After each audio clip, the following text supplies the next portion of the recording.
안녕하세요. 지혜의 황혼입니다. 세월이 주는 깊은 깨달음, 함께 나누며 걸어가겠습니다. 비 오는 평일 밤 11시, 정미 씨는 잠들지 못하고 통장 앱을 켰습니다. 결혼한 아들에게서 카톡이 왔습니다. 엄마, 이번 달 카드값이 조금 밀렸어. 금액은 크지 않았습니다. 20만 원, 많아야 30만 원. 하지만 정미 씨의 손은 자동으로 송금 버튼으로 향했습니다. 그래, 엄마가 예전에 너한테 너무 못해줘서. 늘 하던 말이 또 나왔습니다. 창밖에선 빗소리가 떨어지고 정미 씨는 화면을 내려다봤습니다. 큰 돈이 아니니까 괜찮다고 생각했습니다. 이 정도는 엄마니까 해줄 수 있다고 생각했습니다. 하지만 정미 씨는 몰랐습니다. 이 작은 도움들이 모여 자신의 노후를 얼마나 조용히 갉아먹고 있었는지를. 오늘 주제가 마음에 드신다면 구독과 좋아요 눌러주세요. 여러분의 마음에 작은 위로가 되는 따뜻한 이야기로 찾아뵙겠습니다. 정미 씨의 하루는 평범했습니다. 아침에 일어나 시장 보고 집안일하고 저녁엔 드라마 보다 잠드는 일상. 그런데 매달 한 번씩 아들에게서 메시지가 왔습니다. 엄마, 생활비는 괜찮은데 이게 이번에 겹쳐서. 진짜 이것만 정리되면 괜찮아. 늘 같은 말이었습니다. 지난달엔 카드값이었습니다. 그 전달엔 보험료가 밀렸다고 했습니다. 이번 달엔 아이 학원비가 급하다고 연락이 왔습니다. 처음엔 일시적인 어려움이라고 생각했습니다. 결혼 초기니까, 애들 키우느라 힘드니까 곧 나아지겠지. 그렇게 석 달이 지나고 6달이 지나고 1년이 지났습니다. 정미 씨는 어느새 통장을 열 때마다 계산하고 있었습니다. 이번 달엔 어디가 막힐까? 매달 정기적으로 나가는 돈은 아니었습니다. 하지만 한 달도 거르지 않고 어딘가 하나씩은 늘 막아줘야 할 구멍이 생겼습니다. 도움이 아니라 지출이 되어버린 겁니다. 정미 씨는 그제야 깨달았습니다. 아, 이게 반복되고 있구나. 하지만 멈출 수가 없었습니다. 왜냐하면 정미 씨에겐 말버릇이 하나 있었기 때문입니다. 엄마가 미안해서. 이 한마디가 모든 걸 정당화시켰습니다. 예전에 바빠서 못 챙겨준 것, 이혼하면서 힘들게 한 것, 경제적으로 어려웠던 것. 그 미안함이 지금 돈으로 갚아지고 있었습니다. 아들은 고맙다고 했습니다. 엄마 덕분에 버티고 있어. 그 말이 정미 씨를 계속 움직이게 만들었습니다. 하지만 아들의 상황은 나아지지 않았습니다. 요구가 커지진 않았지만 줄어들지도 않았습니다. 정미 씨는 점점 지쳐갔습니다. 어느 날 카드사에서 연체 문자가 왔습니다. 아들 명의였습니다. 정미 씨는 아들보다 먼저 전화를 걸었습니다. 신용 떨어지면 큰일 난다는 생각이 먼저 들었기 때문입니다. 엄마가 정리해 줄게. 아들은 미안해 했습니다. 엄마, 진짜 이번 달만. 늘 듣던 말이었습니다. 그렇게 카드값까지 대신 정리해 주기 시작했습니다. 정미 씨는 몰랐습니다. 이 순간 책임이 완전히 넘어가고 있다는 것을. 아들이 요구하기 전에 엄마가 먼저 움직이고 있었습니다. 돈보다 먼저 정미 씨의 미안함이 관계의 기본값이 되어버렸습니다. 통장 잔고가 줄어들기 시작했습니다. 연금은 정해져 있고 생활비도 정해져 있는데 구멍을 막는 돈이 계속 나갔습니다. 병원비, 관리비, 그리고 나를 위한 돈. 하나씩 줄어들었습니다. 하지만 정미 씨는 여전히 멈추지 못했습니다. 왜냐하면 아들이 나쁜 사람이 아니었기 때문입니다. 며느리도 일을 하고 있었습니다. 둘 다 맞벌이였습니다. 아침 일찍 나가 밤늦게 들어오는 생활이 반복되고 있었습니다. 정미 씨는 그걸 잘 알고 있었습니다. 그래서 더 말하지 못했습니다. 힘들겠구나, 빠듯하겠구나. 그 생각이 먼저 들었기 때문입니다. 고맙다고 했고, 미안하다고 했고, 나중에 갚겠다고 했습니다. 그 말들이 정미 씨를 계속 붙잡았습니다. 조금만 더 버티면 되겠지. 이 정도는 엄마니까 해줄 수 있지. 그렇게 스스로를 설득하며 살았습니다. 하지만 정미 씨는 아직 몰랐습니다. 이 관계가 얼마나 위험한 방향으로 가고 있는지, 그리고 곧 아들의 입에서 선을 넘는 말이 나올 거라는 것을. 정미 씨가 처음 아들을 도와준 건 결혼한 지 석 달쯤 지났을 때였습니다. 아들이 조심스럽게 전화를 걸어왔습니다. 엄마 미안한데 이번 달 카드값이 좀 밀렸어. 며칠만 빌려줄 수 있을까? 정미 씨는 놀라지 않았습니다. 결혼 초기니까 그럴 수 있다고 생각했습니다. 얼마나 필요해? 30만 원만 다음 달 월급 들어오면 바로 갚을게. 정미 씨는 주저없이 송금했습니다. 아들은 고마워했고 정말 한 달 후에 갚았습니다. 정미 씨는 안심했습니다. 그래, 우리 아들은 책임감 있는 애야. 하지만 2달 후 또 전화가 왔습니다. 엄마, 이번엔 보험료가 좀 밀렸어. 20만 원만 도와줄 수 있어? 이번엔 갚지 못했습니다. 엄마 미안해. 애가 갑자기 아파서 병원비 나가고 다음 달엔 꼭 갚을게. 정미 씨는 괜찮다고 했습니다. 손주가 아픈데 뭐가 중요하겠습니까? 다음에 갚으면 되지. 그 다음 달 또 연락이 왔습니다. 이번엔 학원비였습니다. 정미 씨는 그제야 깨달았습니다. 아, 이제 이유만 바뀌고 있구나. 자동차 할부, 관리비, 병원비. 매번 다른 이름이었지만 결국 같은 일이 반복되고 있었습니다. 정미 씨는 어느 순간부터 아들의 생활비를 도움이 아니라 고정 지출처럼 계산하고 있었습니다. 통장을 열 때마다 자동으로 생각했습니다. 이번 달엔 얼마나 필요할까? 아들은 늘 미안해했습니다. 엄마 덕분에 버티고 있어. 정말 고마워. 그 말이 정미 씨를 계속 움직이게 만들었습니다. 고맙다는 말, 미안하다는 말, 다음엔 갚겠다는 말. 그 말들이 정미 씨를 붙잡았습니다. 하지만 아들의 상황은 나아지지 않았습니다. 요구가 커지진 않았지만 줄어들지도 않았습니다. 20만 원, 30만 원, 많아야 50만 원. 큰 돈은 아니었습니다. 그래서 정미 씨는 거절하지 못했습니다. 정미 씨는 점점 지쳐갔습니다. 통장 잔고를 확인할 때마다 한숨이 나왔습니다. 하지만 멈출 수가 없었습니다. 왜냐하면 정미 씨에겐 한 가지 믿음이 있었기 때문입니다. 조금만 더 버티면 아들이 자리 잡을 거야. 그 믿음이 정미 씨를 계속 앞으로 나아가게 만들었습니다.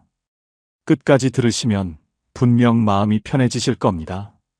어느 날 오후 정미 씨 핸드폰에 문자가 왔습니다. 카드사였습니다. 연체료 부과 안내. 고객님의 신용등급에 영향을 줄 수 있습니다. 정미 씨는 깜짝 놀랐습니다. 자신의 카드가 아니었습니다. 아들 명의였습니다. 정미 씨는 손이 떨렸습니다. 신용등급이 떨어지면 큰일이야. 정미 씨는 아들보다 먼저 전화를 걸었습니다. 민수야, 카드값 연체됐다는 문자 왔던데. 아들의 목소리는 당황스러웠습니다. 엄마, 어떻게 엄마한테 그게 갔어? 아, 보증인 연락처로 등록돼 있나 보네. 정미 씨는 가슴이 철렁했습니다. 보증인이라는 단어가 무겁게 느껴졌습니다. 얼마야? 엄마, 미안해. 이번 달이 좀 겹쳐서 60만 원이야. 60만 원. 지금까지 도와준 돈 중 가장 큰 금액이었습니다. 정미 씨는 잠시 망설였습니다.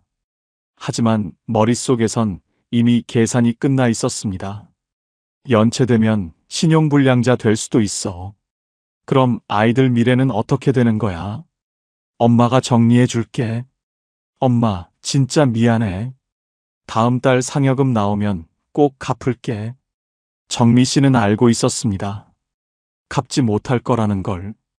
하지만 말하지 않았습니다. 송금을 마치고 정미 씨는 통장을 내려다봤습니다. 잔고가 눈에 띄게 줄어들어 있었습니다. 이번 달 생활 빼낸 돈이었습니다. 괜찮아. 나는 아껴 쓰면 되니까. 정미 씨는 스스로를 위로했습니다. 하지만 마음 한구석이 무거웠습니다. 그런데 이상한 일이 생기기 시작했습니다. 정미 씨가 먼저 움직이기 시작한 겁니다. 아들이 요청하기 전에 정미 씨가 먼저 물었습니다. 민수야, 이번 달은 괜찮아? 엄마, 괜찮아. 걱정 마. 하지만 며칠 후 결국 연락이 왔습니다. 엄마 미안한데 보험료가 좀. 정미 씨는 깨달았습니다. 자신이 이제 아들의 안전망이 되어버렸다는 것을. 아들은 힘들 때마다 엄마를 떠올리고 있었습니다. 은행이 아니라, 카드론이 아니라 엄마. 정미 씨가 가장 쉬운 해결책이 되어버린 겁니다. 며느리도 일을 하고 있었습니다. 둘 다 맞벌이였습니다. 정미 씨는 그걸 잘 알고 있었습니다. 아침 일찍 나가 밤늦게 들어오는 생활. 정미 씨는 생각했습니다. 그래도 두 사람이 버는데 왜 이렇게 힘들까? 하지만 물어보지 못했습니다. 물어보면 더 걱정될 것 같았기 때문입니다. 정미 씨는 점점 불안해졌습니다. 아들이 연락을 안 하면 오히려 초조했습니다. 혹시 어디 힘든 데는 없을까? 말 안 하고 혼자 끙끙 앓는 건 아닐까? 그리고 연락이 오면 또 걱정했습니다. 이번엔 또 얼마나 필요할까? 책임이 완전히 넘어가고 있었습니다. 아들이 요구하기 전에 엄마가 먼저 준비하고 있었습니다.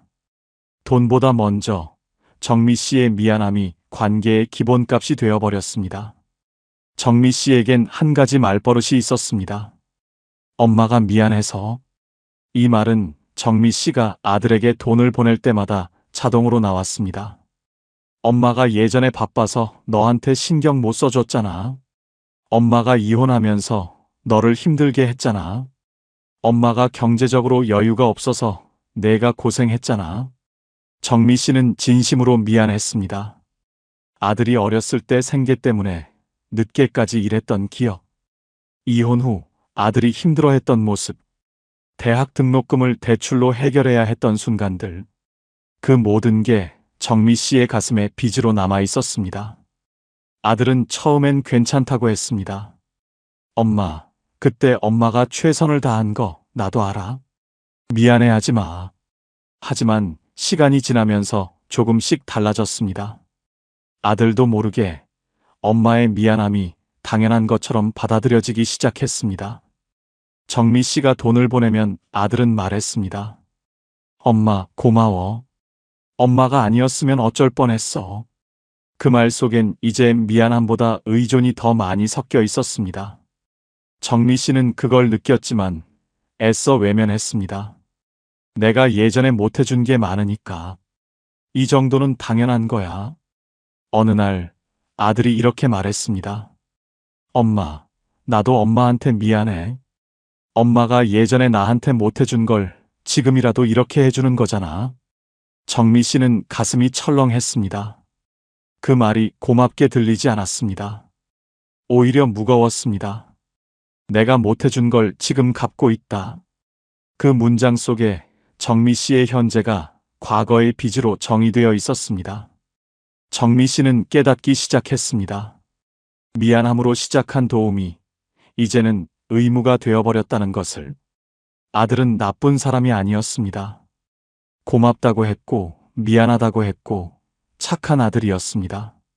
하지만 관계의 균형이 무너지고 있었습니다. 정미 씨가 거절하려고 할 때마다 머릿속에 떠올랐습니다. 내가 예전에 못해줬으니까 이 정도는 해줘야 하는 거 아닐까? 내가 지금 거절하면 아들은 어떻게 생각할까? 그 생각들이 정미 씨를 계속 묶어두었습니다. 며느리와의 관계도 조금씩 어색해졌습니다. 며느리는 정미 씨에게 늘 공손했습니다. 어머님, 항상 도와주셔서 감사합니다. 하지만 그 말 속에서 정미 씨는 미묘한 거리감을 느꼈습니다.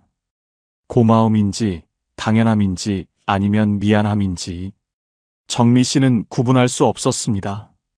정미 씨는 생각했습니다. 내가 언제까지 이렇게 살아야 할까? 하지만 멈출 수가 없었습니다. 왜냐하면 정미 씨에겐 이미 패턴이 만들어져 있었기 때문입니다.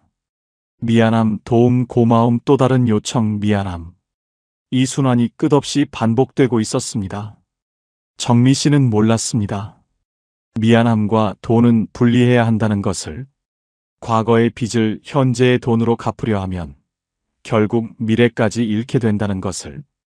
그 깨달음은 아직 오지 않았습니다. 정미 씨의 통장 잔고는 눈에 띄게 줄어들고 있었습니다. 68세. 정미 씨가 받는 돈은 딱 두 가지였습니다. 국민연금 월 55만 원. 집 한 채, 세를 놓은 보증금 이자 월 30만 원. 합쳐서 월 85만 원이 정미 씨의 전부였습니다. 처음엔 충분하다고 생각했습니다. 관리비 10만 원, 식비 20만 원, 통신비 5만 원, 병원비 10만 원. 넉넉하진 않아도 살만했습니다. 그런데 아들에게 돈이 나가기 시작하면서 계산이 달라졌습니다. 한 달에 평균 30만 원씩 아들에게 갔습니다. 많을 땐 50만 원, 적을 땐 20만 원. 정미 씨는 계산해 봤습니다. 1년이면 360만 원, 5년이면 1,800만 원. 등이 서늘해졌습니다. 정미 씨는 자신의 생활비를 줄이기 시작했습니다. 시장에서 저녁 시간대에 할인하는 반찬을 샀습니다. 친구들과의 외식도 끊었습니다. 병원도 미뤘습니다. 석 달에 한 번씩 가야 하는 정기 검진을 6달이 지나도록 가지 못했습니다. 어느 날 은행 적금이 만기가 됐습니다. 1,000만 원. 10년 동안 조금씩 모은 돈이었습니다. 정미 씨는 그 돈을 노후 비상금으로 생각하고 있었습니다. 하지만 아들에게서 또 연락이 왔습니다. 엄마, 이번에 차 사고가 나서 수리비가 150만 원이야. 정미 씨는 망설였습니다. 처음으로 정말 망설였습니다. 하지만 결국 보냈습니다. 적금을 깬 후 정미 씨는 한참을 통장을 바라봤습니다. 850만 원. 10년이 한순간에 줄어들었습니다. 그날 밤 정미 씨는 계산기를 꺼냈습니다. 지금까지 아들에게 보낸 돈을 계산해 봤습니다. 2년 동안 대략 700만 원. 적금까지 합치면 1,900만 원. 정미 씨는 가슴이 답답했습니다.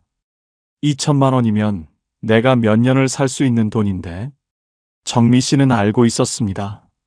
자신에게 남은 시간이 얼마 없다는 것을. 길어야 20년. 그 20년을 버틸 돈이 점점 줄어들고 있었습니다. 하지만 여전히 멈추지 못했습니다.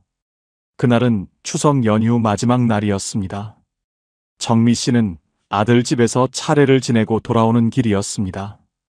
아들이 차로 바래다 주면서 말했습니다.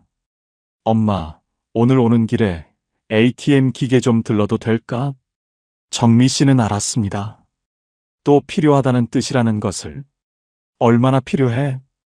이번 달 명절 지내느라 좀 많이 나갔어. 50만 원만. 정미 씨는 잠시 망설였습니다. 그리고 처음으로 솔직하게 말했습니다. 민수야, 엄마도 이제 좀 힘들구나. 차 안이 잠시 조용해졌습니다. 아들은 핸들을 잡은 채 앞을 바라봤습니다.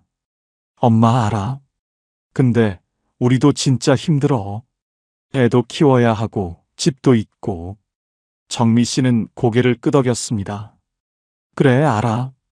엄마도 그걸 모르는 게 아니라. 아들이 말을 이었습니다. 그래도 엄마는 혼자잖아. 우리는 애도 있고 집도 있고 지출이 많아. 그 순간 정미 씨의 가슴이 철렁 내려앉았습니다. 엄마는 혼자잖아.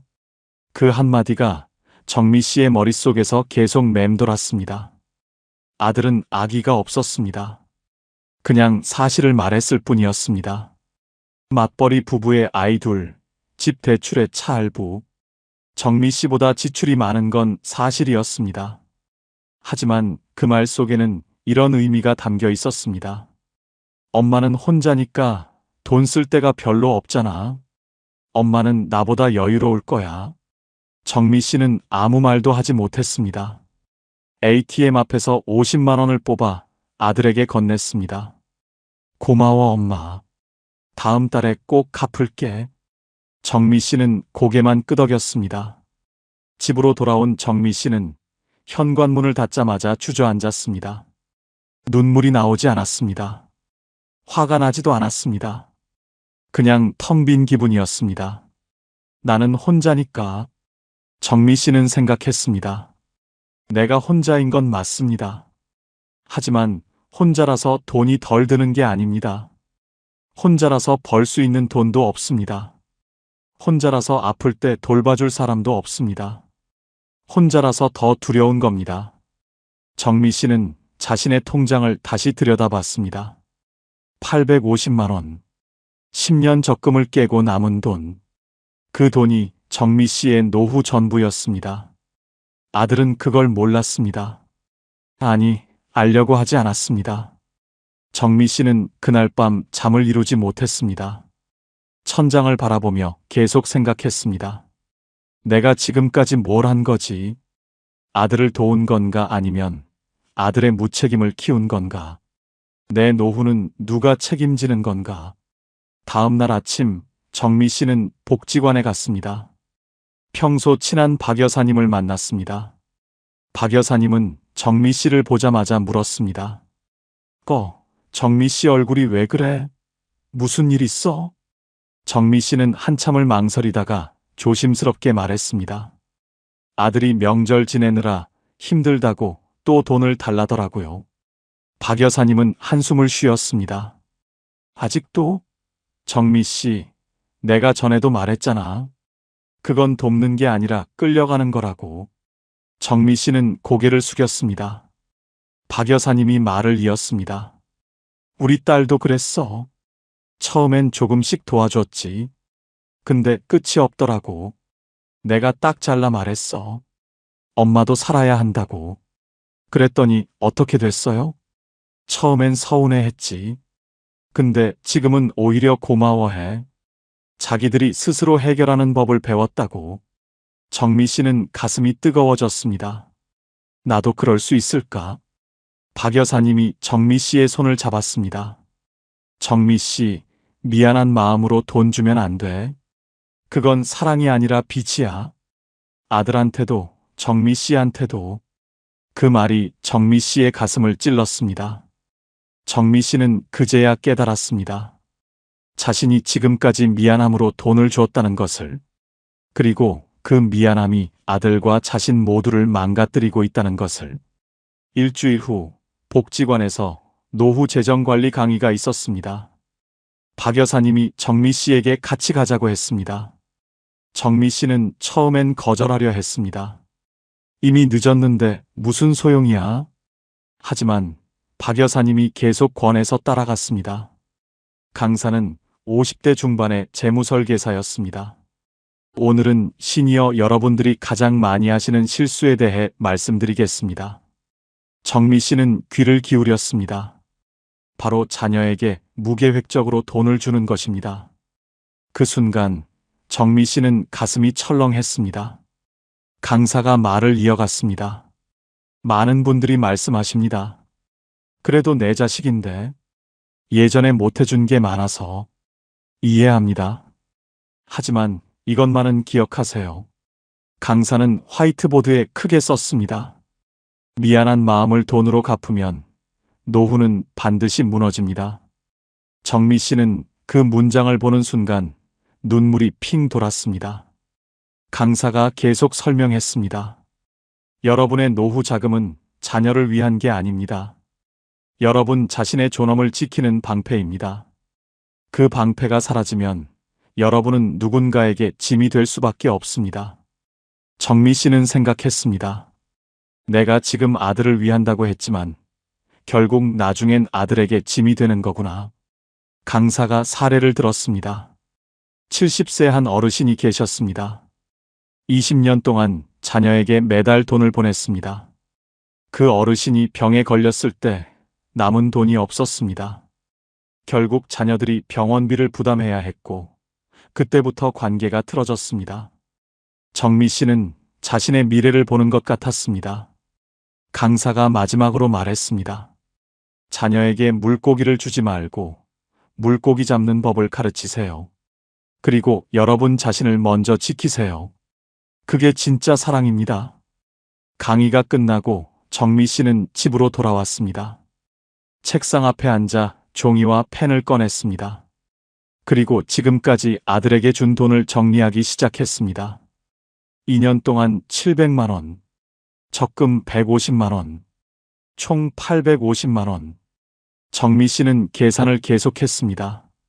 이 돈이면 나는 병원비로 5년을 버틸 수 있었어. 만약 내가 큰 병에 걸리면, 만약 집을 고쳐야 한다면, 정미 씨는 무서웠습니다. 하지만 동시에 명확해졌습니다. 이제 멈춰야 해. 정미 씨는 아들에게 전화를 걸었습니다. 손이 떨렸습니다. 하지만 해야 했습니다. 민수야, 엄마야. 응, 엄마. 무슨 일이야? 엄마가 할 말이 있어. 정미 씨는 숨을 깊이 들이쉬었습니다. 민수야, 엄마가 미안한데 이제는 더 이상 도와줄 수가 없을 것 같아. 전화기 너머로 침묵이 흘렀습니다. 엄마, 무슨 일 있어? 갑자기 왜 그래? 정미 씨는 떨리는 목소리로 말했습니다. 엄마도 이제 나이가 들어서 앞날을 생각해야 할 것 같아. 엄마 노후 자금이 많이 줄었거든. 미안해. 엄마, 내가 그동안 너무 많이 받았구나. 미안해. 정미 씨는 놀랐습니다. 아들이 화를 낼 줄 알았는데 오히려 미안해 했습니다. 아니야, 민수야. 엄마가 너한테 미안해. 예전에 못 해준 게 많아서 지금이라도 해주고 싶었는데. 엄마, 그만해. 나도 알아. 엄마가 힘들다는 거. 그냥 내가 엄마한테 기대는 게 편해서 계속 그랬던 것 같아. 정미 씨는 눈물이 흘렀습니다. 엄마가 너무 미안해서 자꾸 도와주려고 했는데 그게 너한테도 나한테도 좋지 않았던 것 같아. 엄마, 괜찮아. 우리가 알아서 할게. 엄마는 엄마 건강 챙기고. 전화를 끊고 정미 씨는 한참을 울었습니다. 화가 나서가 아니었습니다. 후회해서도 아니었습니다. 해방된 느낌이었습니다. 정미 씨는 창밖을 바라보며 생각했습니다. 이제 멈춰야 한다. 나를 위해서도, 아들을 위해서도. 그리고 또 하나 깨달았습니다. 나는 아직 늦지 않았다. 68세. 앞으로 20년, 길면 30년을 더 살 수 있습니다. 그 시간을 불안 속에서 보낼 것인가, 평화 속에서 보낼 것인가. 선택은 정미 씨의 몫이었습니다. 그리고 정미 씨는 이미 선택했습니다. 이제 시작이구나. 그 전화 이후 석 달 동안 아들에게서 연락이 없었습니다. 처음 한 달은 정미 씨도 불안했습니다. 혹시 화난 건 아닐까? 혹시 어디 힘든 데는 없을까? 하지만 전화를 걸지 않았습니다. 아들도 생각할 시간이 필요하겠지. 두 번째 달, 정미 씨는 자신의 생활에 집중하기 시작했습니다. 미뤄뒀던 병원 검진을 받으러 갔습니다. 고혈압 약을 다시 제대로 먹기 시작했습니다. 시장에서 저녁 할인 반찬이 아니라 아침에 신선한 채소를 샀습니다.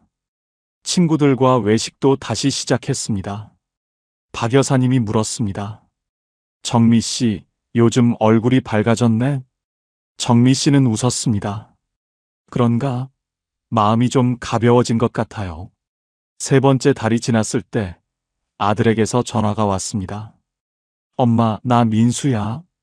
정미 씨는 가슴이 두근거렸습니다. 응, 민수야.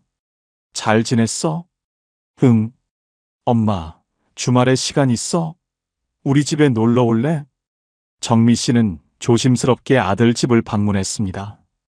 손주들이 반갑게 달려왔습니다. 할머니. 정미 씨는 손주들을 안았습니다. 며느리도 나와서 인사했습니다. 어머님, 오랜만이에요. 들어오세요. 저녁을 먹으면서 아들이 말했습니다. 엄마, 그동안 생각 많이 했어.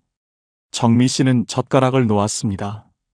엄마가 나한테 더 이상 도와줄 수 없다고 했을 때 처음엔 당황스러웠어. 솔직히 말하면 좀 서운하기도 했고, 정미 씨는 가슴이 아팠습니다. 아들이 말을 이었습니다. 근데 엄마 말이 맞았어. 나는 너무 쉽게 엄마한테 기댔던 것 같아. 스스로 해결하려고 노력하기보다는 엄마한테 전화하는 게 편했거든. 며느리도 말했습니다. 어머님, 저도 미안해요. 남편이 어머니한테 자꾸 연락하는 걸 알면서도 막지 못했어요. 정미 씨는 손을 저었습니다. 아니야, 다들 힘들었을 거야. 아들이 계속 말했습니다. 그래서 우리 둘이 앉아서 진지하게 얘기했어. 우리 지출이 어디로 새는지, 어떻게 줄일 수 있는지. 그래서 보험을 정리했어. 중복되는 거 해지하고, 그리고 카드도 한 개로 통일했어. 쓸데없는 구독 서비스도 다 끊었고. 정미 씨는 놀랐습니다. 그렇게 한 지 2달 됐는데 한 달에 50만 원 정도 줄었어. 그 돈으로 비상금 통장을 만들었어. 정미 씨는 가슴이 뜨거워졌습니다. 잘했네, 민수야. 아들이 정미 씨를 바라봤습니다. 엄마, 고마워. 엄마가 그때 거절 안 했으면 나는 계속 그렇게 살았을 거야. 스스로 책임지는 법을 배우지 못했을 거고. 정미 씨는 눈물이 핑 돌았습니다. 엄마도 미안했어. 그동안 너한테 미안한 마음으로 돈을 주었는데 그게 오히려 너를 약하게 만든 것 같아서. 아들이 웃었습니다. 엄마, 이제 우리가 엄마 걱정해야 할 때야. 엄마 건강은 어때? 응, 요즘 병원도 다시 다니고 있어. 다행이다. 엄마, 필요한 거 있으면 언제든 말해. 돈 달라는 게 아니라 같이 해결하자는 거야. 정미 씨는 그 말이 고마웠습니다. 돈을 달라는 게 아니라 함께 해결하자는 것. 관계의 균형이 다시 잡히고 있었습니다. 돌아오는 길, 정미 씨는 가벼운 마음으로 걸었습니다. 내가 잘한 거구나. 거절이 끝이 아니었습니다. 오히려 새로운 시작이었습니다. 아들은 약해지지 않았습니다. 오히려 더 강해졌습니다. 정미 씨는 깨달았습니다. 진짜 사랑은 퍼주는 게 아니라 스스로 설 수 있게 돕는 거라는 것을. 그리고 엄마 자신도 지켜야 한다는 것을. 그로부터 1년이 지났습니다. 정미 씨는 지금 69세입니다. 통장 잔고는 1,100만 원으로 늘었습니다. 아들에게 돈이 나가지 않으니 조금씩 다시 모을 수 있었습니다. 정미 씨의 하루는 여유로워졌습니다. 아침에 일어나면 산책을 나갑니다. 복지관에서 요가 수업도 듣기 시작했습니다. 친구들과 한 달에 2번 외식도 합니다. 예전처럼 통장을 불안하게 들여다보지 않습니다. 아들과의 관계도 달라졌습니다. 이제 아들은 한 달에 2~3번 전화를 합니다. 엄마, 잘 지내? 응, 잘 지내. 너희는? 우리도 잘 지내. 아, 엄마 이번 주말에 애들 데리고 놀러 갈 건데 같이 갈래? 정미 씨는 그 초대가 고맙습니다. 돈이 아니라 시간을 함께 나누는 것. 그게 진짜 가족이라는 걸 알게 됐습니다. 어느 날 아들이 정미 씨에게 물었습니다. 엄마, 요즘 뭐 필요한 거 없어? 필요한 거? 다 있는데? 아니, 그게 아니라 엄마 혼자 사시니까 집에 뭐 고칠 데 있거나 그런 거 없나 해서. 정미 씨는 잠시 생각했습니다. 아, 화장실 수도꼭지가 좀 헐거워졌는데. 그럼 이번 주말에 내가 가서 고쳐줄게. 정미 씨는 웃었습니다. 고마워, 민수야. 주말에 아들이 왔습니다. 수도꼭지를 고치고 형광등도 갈아주고 싱크대 문짝도 조였습니다. 정미 씨는 아들이 일하는 모습을 보며 생각했습니다. 이게 맞는 거구나. 점심을 먹으면서 아들이 말했습니다. 엄마, 나 요즘 회사에서 승진 얘기가 나왔어. 정말? 축하한다. 아직 확정은 아닌데 그래도 열심히 하고 있어. 그리고 엄마, 우리 비상금 통장이 지금 300만 원 됐어. 정미 씨는 놀랐습니다. 벌써? 응. 1년 동안 매달 25만 원씩 모았어. 목표는 1,000만 원이야. 정미 씨는 가슴이 뿌듯했습니다. 자신이 거절했기 때문에 아들이 스스로 준비하고 있었습니다. 잘하고 있네, 민수야. 엄마 덕분이야. 엄마가 그때 딱 잘라 말해줘서 정신 차렸어.